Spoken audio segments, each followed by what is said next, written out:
അടൂർ വെട്ടം പഞ്ചായത്തിലെ മുറിവഴിക്കൽ എന്ന് പറയുന്ന സ്ഥലത്തെ ബാലസംഘ ഭാരവാഹിയായിരുന്നു മുഹമ്മദ് സിയാൻ എന്ന് പറയുന്ന ആ കുട്ടി തന്നെ സഹഭാരവാഹികളെ പരിചയപ്പെടുത്തിക്കൊണ്ട് ഇൻസ്റ്റാഗ്രാമിൽ ഒരു റീൽ പങ്കുവെച്ചതോടെയാണ് അത് വൈറലാവുകയും പിന്നീട് അത് മെറ്റ നീക്കം ചെയ്യുകയും ഒക്കെ ചെയ്തിട്ടുള്ളത്. അത് വലിയ രീതിയിൽ വാർത്തയാവുകയും ചെയ്തിരുന്നു. പിന്നീട് ആ കുട്ടി വല്ലാത്ത രീതിയിൽ ആഘോഷിക്കപ്പെടുന്ന ഒരു സാഹചര്യം ഒക്കെ ഉണ്ടായിരുന്നു. ആ കുട്ടിയുടെ അക്കൗണ്ട് പൂട്ടിയതിന് പിന്നാലെ ആ കുട്ടി മറ്റൊരു അക്കൗണ്ട് തുറക്കുകയും ആ അക്കൗണ്ടിന് ആശംസകൾ നേർന്ന പ്രതിപക്ഷ നേതാവ് പിണറായി വിജയനോ ഓൺലൈനിൽ വീഡിയോ പങ്കുവെക്കുന്നു. അശോകൻ ജലൂർ ഉൾപ്പെടെയുള്ള ആളുകൾ ആശംസകളും എത്തുന്നു. പി ജയരാജൻ ആ കുട്ടിയുടെ വീട്ടിൽ നേരിട്ടെത്തുന്ന സാഹചര്യം ഒക്കെ ഉണ്ടായിരുന്നു.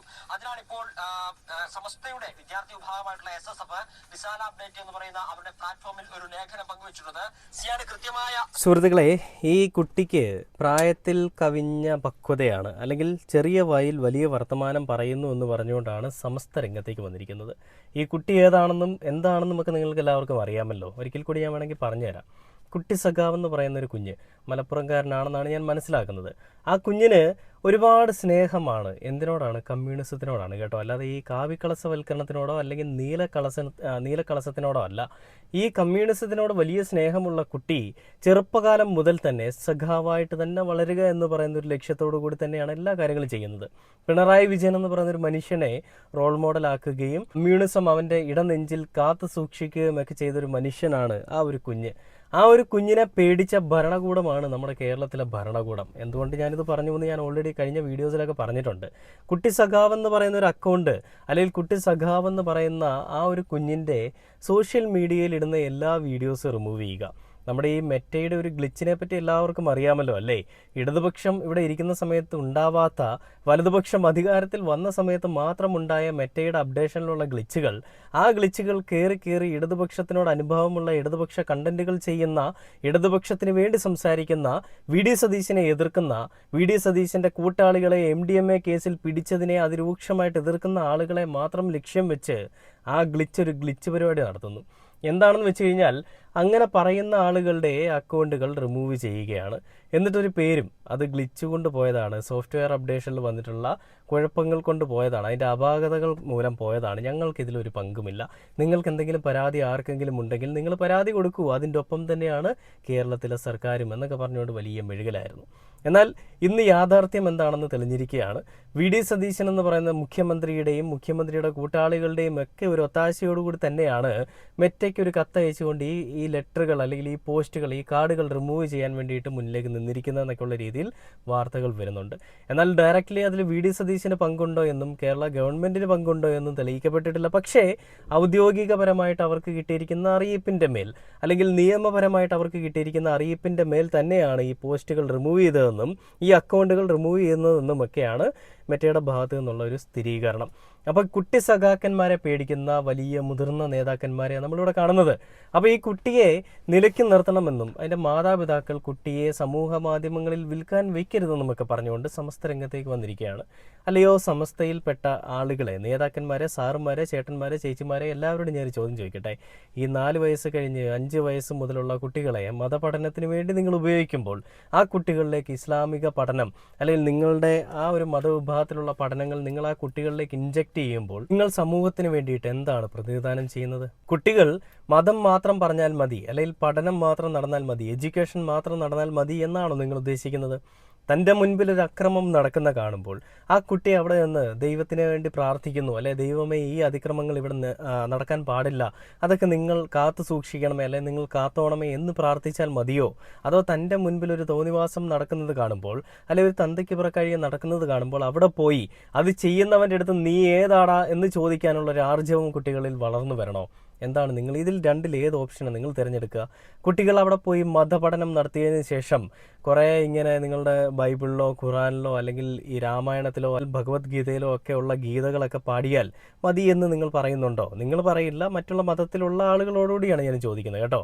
അങ്ങനെ പറഞ്ഞാൽ മതിയെന്നാണ്? അവിടെ പോയി ദൈവത്തിനോട് പ്രാർത്ഥിച്ച് ദൈവമേ നല്ല ബുദ്ധി തോന്നിപ്പിക്കണമേ എന്ന് പറഞ്ഞാൽ മാത്രം മതിയോ? ഒരിക്കലുമല്ലല്ലോ. തൻ്റെ മുന്നിൽ എവിടെ അതിക്രമം ഉണ്ടാകുന്നോ അവിടെ കരങ്ങൾ ഉയർത്താനും ശബ്ദമുയർത്താനും ഒക്കെ സാധിക്കുന്ന ഒരു ജനവിഭാഗത്തിനെ, അല്ലെങ്കിൽ ഒരു പുതിയ തലമുറയല്ലേ നമ്മൾ വാർത്തെടുക്കേണ്ടത്? അതിനു വേണ്ടിയിട്ട് പ്രയത്നിക്കുന്ന ആളുകളെ കാണുമ്പോൾ നിങ്ങൾക്ക് എന്തിനാണ് അസഹിഷ്ണുത? അവരുടെ അച്ഛനും അമ്മയും എന്ത് ചെയ്യണമെന്ന് അവരല്ലേ തീരുമാനിക്കുന്നത്. ഇതിപ്പോൾ ആ കുട്ടി രാഷ്ട്രീയം പറഞ്ഞതല്ല ഇവരുടെ പ്രശ്നമെന്ന് നമുക്ക് എല്ലാവർക്കും അറിയാം. രാഷ്ട്രീയം എനിക്കും താല്പര്യമൊന്നുമില്ല. കുഞ്ഞുങ്ങളിലായാലും മുതിർന്നവരിലായാലും ഒരു രാഷ്ട്രീയം കുത്തിവെക്കുന്ന അല്ലെങ്കിൽ രാഷ്ട്രീയ വിഷം കുത്തിവെക്കുന്ന ആ ഒരു പ്രവണതയോടൊന്നും എനിക്ക് ഒരു താല്പര്യവുമില്ല. പക്ഷേ ആ കുഞ്ഞ് സംസാരിക്കുന്നത് കമ്മ്യൂണിസം ആണെന്നുള്ളത് കൊണ്ട് മാത്രം ആ കുഞ്ഞിനെ എതിർക്കുന്ന കുറേ ആളുകളെ നമ്മളിവിടെ കാണുന്നത്. ഇത് വലതുപക്ഷത്തിന് വേണ്ടിയിട്ട് ജയ് വിളിക്കാൻ വേണ്ടിയിട്ടാണ് പോയിരുന്നതെങ്കിൽ നിങ്ങൾ അതിനെ ഏത് പേരിൽ വിളിക്കും? ഈ പലയിടങ്ങളിലും ട്രിവാൻഡ്രത്തായാലും മറ്റുള്ള പലയിടങ്ങളിലാണെന്നുണ്ടെങ്കിലും മുഖ്യമന്ത്രിമാരൊക്കെ വരുന്ന ചില ചടങ്ങുകളിൽ കുട്ടികളെ കൊണ്ടുപോയി നിർത്താറുണ്ട് ഇവരെ സ്വീകരിക്കാൻ വേണ്ടിയിട്ട്. ശരിക്കും അതും നിങ്ങൾ ഈ പറയുന്നത് പോലെ ഈ രീതിയിലുള്ള കാര്യങ്ങളെ പറ്റിയാണ് പറയുന്നതെങ്കിൽ അതും ഒരു മുതലെടുപ്പ് തന്നെയല്ലേ? കുഞ്ഞുങ്ങളെ വെച്ചുകൊണ്ട് ഒരു പ്രത്യേക തരത്തിൽ മുതലെടുക്കാൻ വേണ്ടി ശ്രമിക്കുന്നതല്ലേ? അപ്പോൾ അതും നിങ്ങൾ വേണ്ടെന്ന് പറയാത്ത എന്തുകൊണ്ടാണ്? ഇത് ഞാൻ എന്തുകൊണ്ട് പറഞ്ഞു എന്നുള്ളത് ബുദ്ധിയുള്ള ആളുകൾക്ക് മനസ്സിലാക്കാൻ സാധിക്കുമെന്ന് ഞാൻ മനസ്സിലാക്കുന്നു. അപ്പോൾ ആ കുഞ്ഞിൻ്റെ ബാക്കി എന്താണ് ആ വീഡിയോയിൽ വന്നിരിക്കുന്നത് നമുക്കൊന്ന് കേട്ട് നോക്കാം. ശിക്ഷണം നൽകണമെന്നാണ് ആ ലേഖനത്തിലുള്ളത്. സിയാന്റേത് അകാല മൂർച്ചയാണ്, അത് വൈകല്യമാണ് എന്നൊരു കുറ്റപ്പെടുത്തൽ കൂടി ആ ലേഖനത്തിലുണ്ട്. ഇൻസ്റ്റാഗ്രാം എന്നത് മെറ്റയുടെ ഒരു പ്ലാറ്റ്ഫോമാണ്. ആ ലേഖനം റിമൂവ് ചെയ്തത് മെറ്റയാണ്. അതിന്റെ ഉള്ളടക്കത്തിൽ, അതിലുണ്ടാവേണ്ട ഉള്ളടക്കത്തിൽ ചില നിയന്ത്രണങ്ങളൊക്കെ ഉണ്ട്. ആ നിയന്ത്രണങ്ങളാലാണ് ആ അക്കൗണ്ട് നീക്കം ചെയ്യപ്പെട്ടത്. അത് കുട്ടികൾ, മുതിർന്ന ആളുകൾ ഈ സിയാനെ പറഞ്ഞു ബോധ്യപ്പെടുത്തണം. അല്ലാതെ സിയാന്റെ കവിളിൽ കുത്തി വേദനിപ്പിക്കാതെ അത് പറഞ്ഞു ബോധ്യപ്പെടുത്തുകയാണ് വേണ്ടത്.